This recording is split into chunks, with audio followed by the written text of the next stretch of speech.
Andito naman tayo mga kalos sa magandang umaga sa inyong lahat at panibagong araw naman tayo. Ngayon nga mga los, magpupurga tayo ng ating mga alagang manok at papalitan natin sila out para yung mga kuto nila sa kanilang balahibo ay matanggal.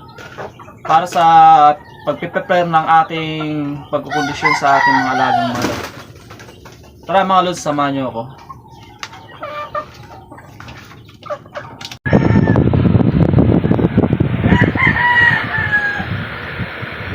Ito nga pala guys ang gagamitin natin sa pag-wash out sa ating mga alagang manok.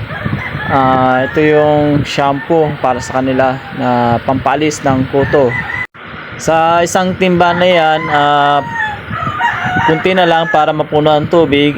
Kasya yung dalawang pang wash out natin sa ating mga alagang manok.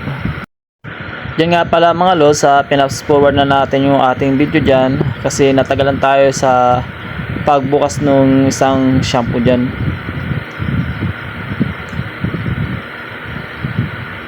Kasi yung isang plastic dyan mga lods, napakakunat ng balat.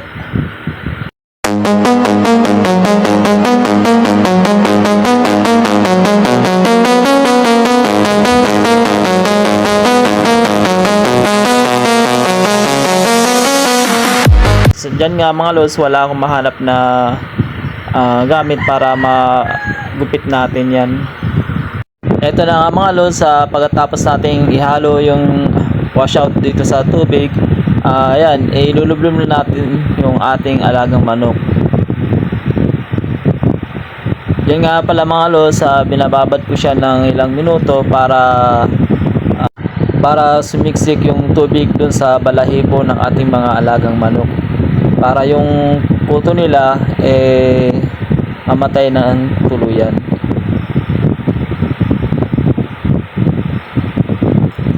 Kailangan natin gawin yan mga los para hindi ma-stress yung ating manok, para pagdating ng gabi makatulog sila ng maayos, hindi yung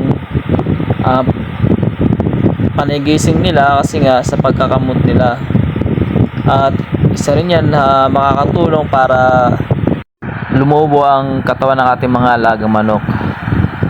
Sa pag-aalaga talaga, hindi basta-basta kasi kailangan bigyan mo sila ng panahon para maasikaso yung mga alaga natin.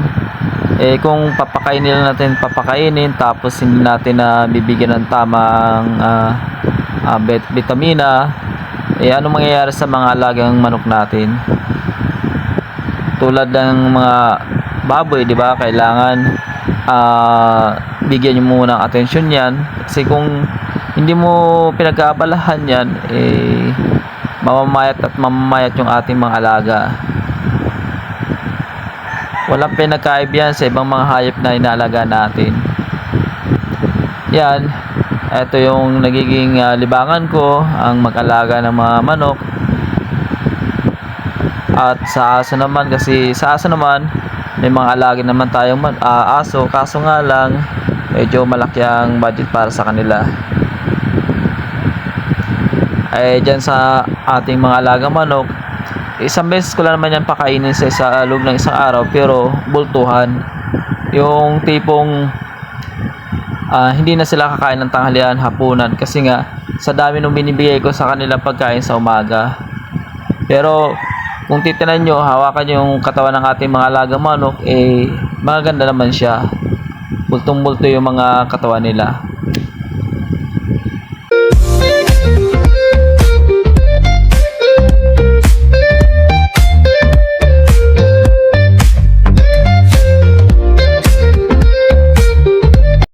Sa ganyan mga los, nakakapagod din gawin yan, lalo na pag marami yung mga alaga mo at isa pa, wala kang katulong, talagang napakahirap. Pero dahil yan yung gusto mo, kahit nag-iisa ka, gagawin pa rin.